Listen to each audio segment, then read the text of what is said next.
Что мы представляем себе, когда слышим слова «сильный и несгибаемый человек» или, условно, «настоящий борец»? Скорее всего, воображение рисует полного сил молодого мужчину с гордой осанкой и дерзким взглядом. А между тем, история знает множество примеров, когда потрясающую силу духа, решимость и бесстрашие проявили женщины. Людмила Алексеева и Валерия Новодворская, иранская правозащитница и нобелевская лауреатка Наргиз Мухаммади и ее соотечественница, адвокат Насрин Сатуде, Сандра Дэй О'Коннор и Рут Гинзбург, первые женщины-судьи Верховного суда США.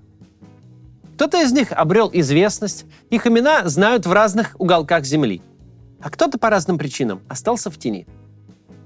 Мир знает польского политика и общественного деятеля Леха Валенсу как лидера профсоюзного движения «Солидарность». Именно оно сумело объединить разные политические силы Польши, демонтировать просоветский режим польской рабочей партии и вывести государство на путь демократии. А вот имя Анны Валентинович известно куда меньше, особенно за пределами Польши. А между тем, именно с нее началась солидарность. Начав бороться за лучшие условия труда, Анна Валентинович превратила протест в массовое политическое действие, которое, в свою очередь, запустило цепочку исторических событий на европейском континенте. Давайте сегодня, 8 марта, об этом поговорим.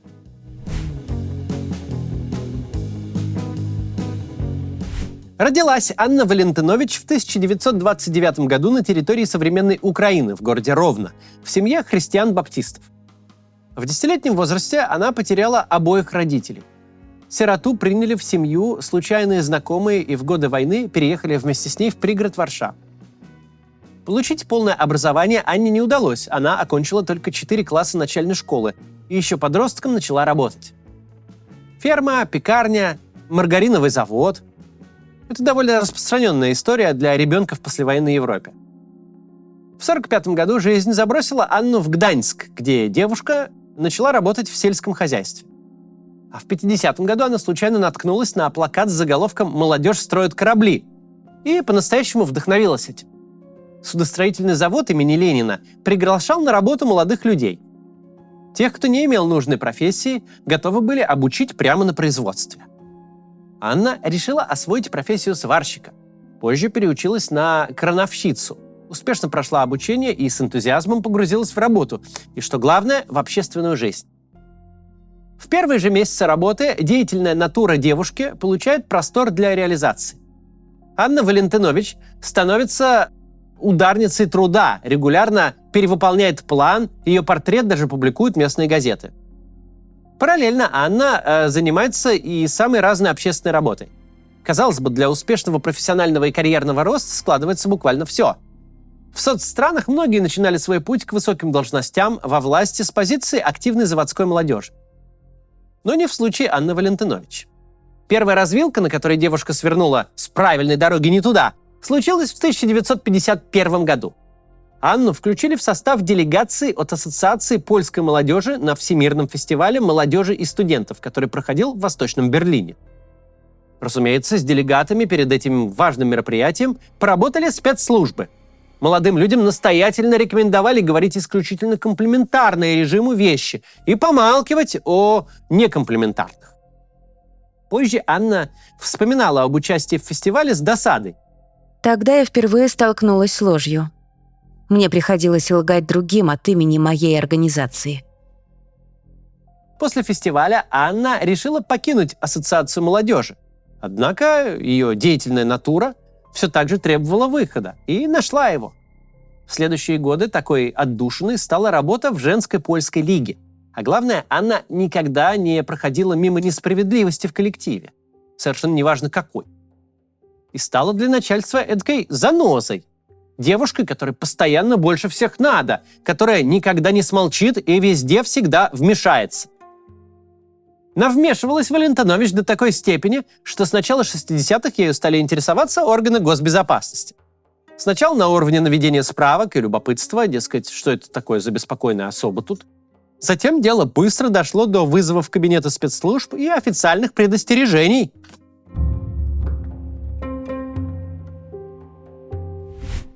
Начальство судостроительного завода столь повышенное внимание к Анне тоже не радовало. Первая попытка избавиться от неудобной сотрудницы была предпринята в 1968 году. Из заводского фонда взаимопомощи пропала крупная сумма денег, и Анна требовала тщательного расследования. Вероятно, следы растраты вели в какую-то неудобную руководство сторону, и от активистки попытались избавиться путем принуждения к увольнению. Анна сказала «нет», и в ее защиту выступили другие рабочие предприятия. Руководству пришлось отступить. Вместо увольнения Анну перевели в другое подразделение.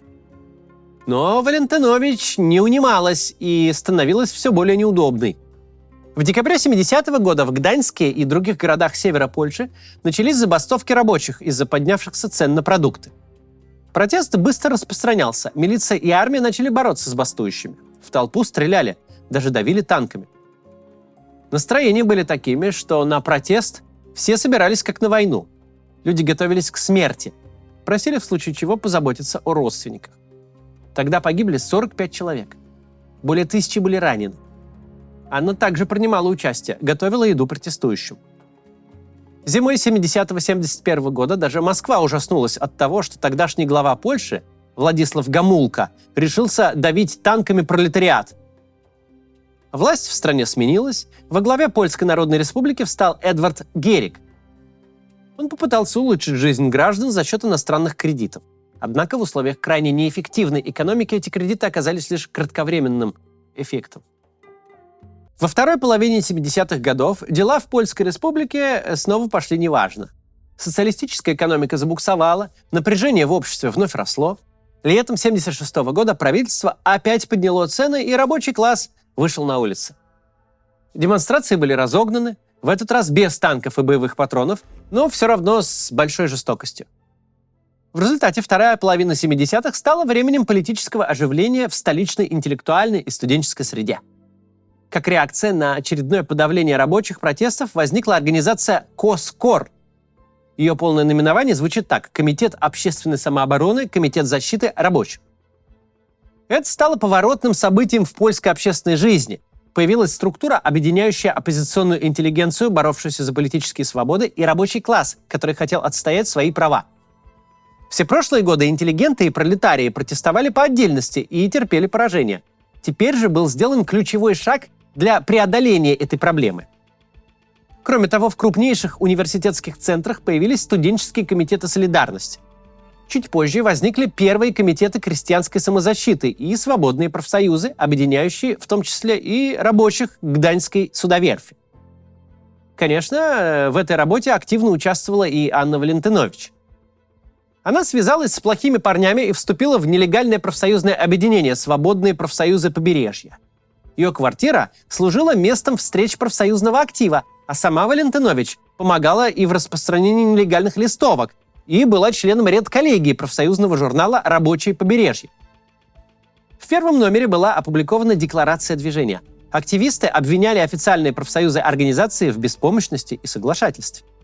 Они призвали рабочих объединяться и отстаивать свои интересы собственными силами. В ПНР есть профсоюзы, объединяющие миллионы трудящихся, имеющие свою прессу, средства и помещения. Тем не менее, каждые несколько лет рабочие выходят на улицы, чтобы напомнить о своих правах. На них нападает милиция, их подвергают репрессиям.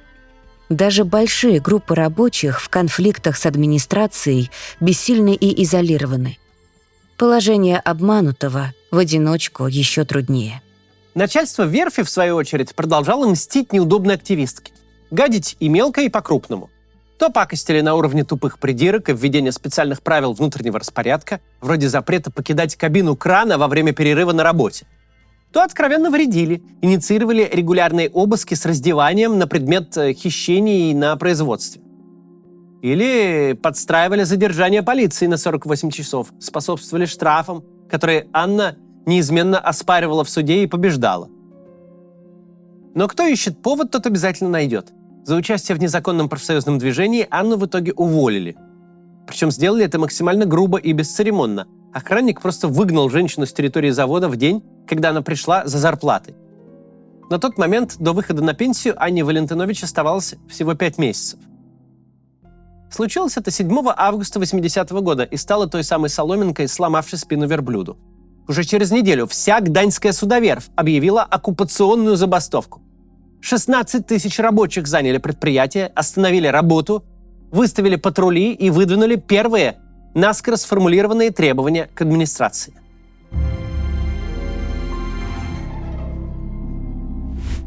Отмена политически мотивированного увольнения крановщицы Анны Валентинович и электрика Леха Валенсы стала первым требованием забастовщиков. Кроме этого, рабочие добивались остановки роста цен, лучшего снабжения товарами и повышения заработной платы. За 2 дня сформировался забастовочный комитет. К протестам присоединились рабочие других предприятий, поддержку оказала и католическая церковь. К требованиям рабочих присоединилась оппозиционная польская интеллигенция. В избежании дальнейшего разрастания забастовки руководство страны попыталось скрыть события в Гданьске. Им помешал случай. В соседнем городе Сопоте как раз проходил международный музыкальный фестиваль «Интервидение-80», где было много зарубежных журналистов. Рабочим Гданьска удалось сообщить о забастовке, и далее о ней узнала не только вся Польша, но и весь мир. Властям и администрации предприятия пришлось пойти на попятную. Вставший во главе межзаводского забастовочного комитета Лех Валенса считал, что такое объединение рабочих и удовлетворение требований протестующих – это уже успех, и забастовку готов был прекратить. Но в дело вмешались более радикальные активисты, в большинстве своем женщины, рабочие и жены рабочих. Вагоновожатая Хенрика Кшивонос инициировала остановку работы всех транспортных предприятий региона. 19-летняя продавщица Ева Осовска, 28-летняя медсестра Алина Пинковска, 41-летняя инженер судостроения Иоанна Дуда-Гвязда и едва восстановленная на работе крановщица Анна Валентинович остановили трудящихся, когда те чуть было не покинули верфь. На следующий день протестующие выдвинули конкретные требования. Гарантировать иммунитет всем участникам протестов, легализовать свободные профсоюзы, освободить политзаключенных и установить памятник жертвам событий декабря 70-го года. Всего в списке требований значился 21 пункт. Трудовые и экономические уже перемежались с политическими. К концу августа бастуют уже примерно 750 тысяч человек. Власти в растерянности. Протестующим присылают жесткого переговорщика. Безуспешно. Оперативный штаб планирует силовое подавление протестов, но перейти от планов к практическим действиям власти не решаются. За развитием событий наблюдает весь мир.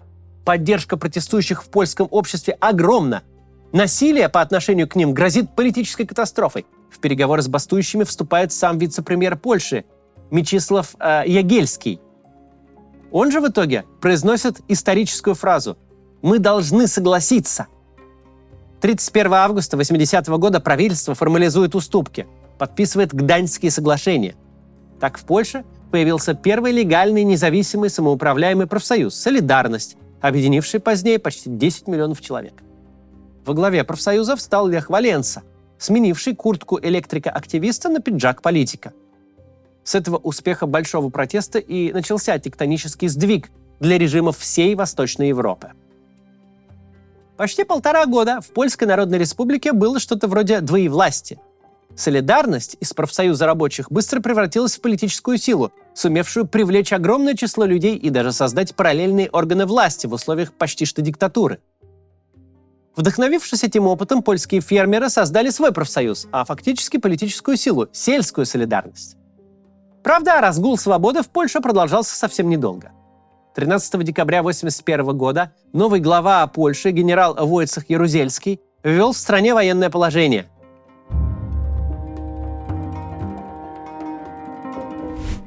А что же Анна Валентинович? До конца жизни она продолжала свою борьбу за свободу и справедливость. Может быть, в Польше и могут еще находиться бедные люди, но не должно быть людей запуганных. Запугать саму Анну не удалось ни силовому аппарату страны, ни всей государственной машине. После масштабной забастовки, которая породила солидарность и дала польскому обществу первый опыт успешного давления на власть, в биографии активистки было всякое. Неудачная попытка отравления спецслужбами во время встречи с рабочими, арест за попытку самовольно установить памятную доску в честь шахтеров шахты Вуек. Когда в Польше ввели военное положение, работники этой шахты оказали сопротивление, построили баррикады. В безнадежной ситуации и без оружия они дали бой военнослужащим и сотрудникам ЗОМО, это тогдашний польский ОМОН. Шахтеры держали оборону целый день, 9 человек погибли. Все они были членами «Солидарности». Когда Валентинович пришла почтить память погибших, немолодую уже женщину обвинили в несанкционированной акции и сопротивлении милиции. В протоколе напишут, что она держалась за ботинок своего подельника и отказывалась покидать место мероприятия. Был в жизни Валентиновича реальный тюремный срок – 1,5 года за подстрекательство рабочих к очередной забастовке и интернирование за участие в организации другой забастовки. После убийства католического священника Ежи Попелушко, который был капелланом Варшавского отделения «Солидарности», она объявила голодовку прямо в церкви. И делала это еще не единожды в знак протеста против преследования политических активистов и нападок власти на католическую церковь. Борьба была не напрасной. В 1989 году уже сам генерал Ярузельский понял, что исчерпал возможности удерживать власть на штыках. Социалистическая экономика не могла обеспечить граждан даже элементарными продуктами. Коммунистов ненавидела буквально вся страна. В СССР вовсю шла перестройка. Ярузельский сам пригласил активистов запрещенной на тот момент «Солидарности» за круглый стол. Темой переговоров стала мирная и плавная передача власти. Диктатура отступила перед гражданским обществом.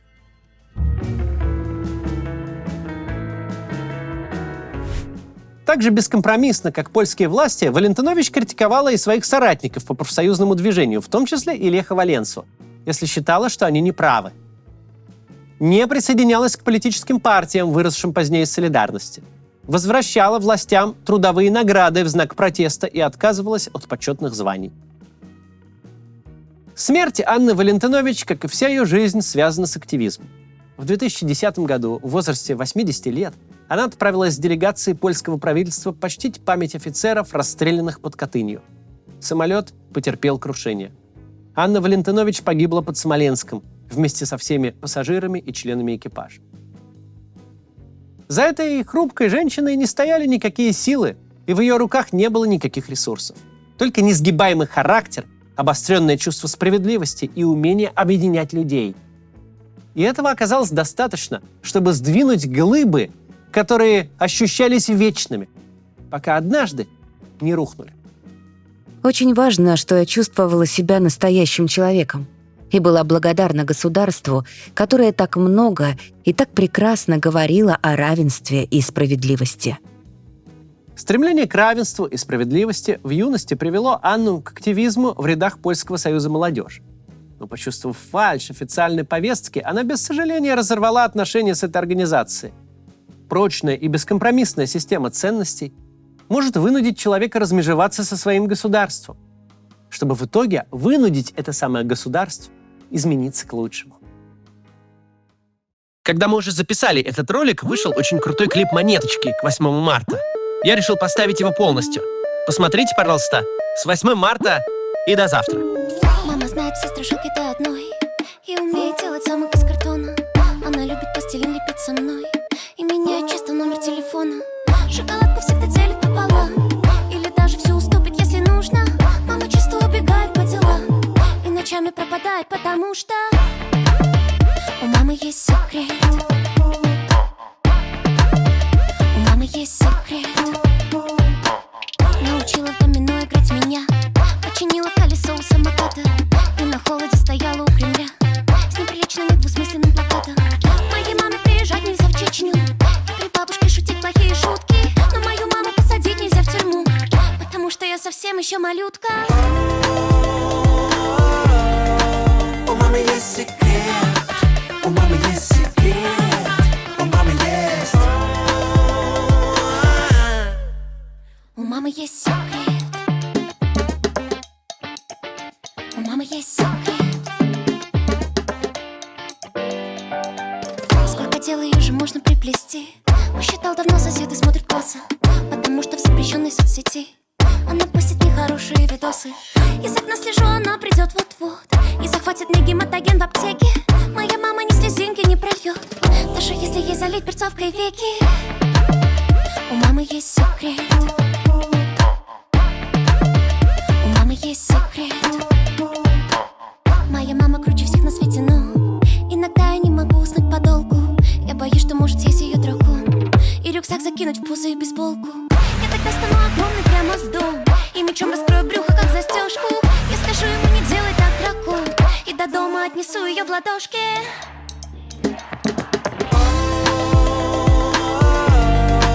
У мамы есть секрет. У мамы есть секрет. У мамы есть.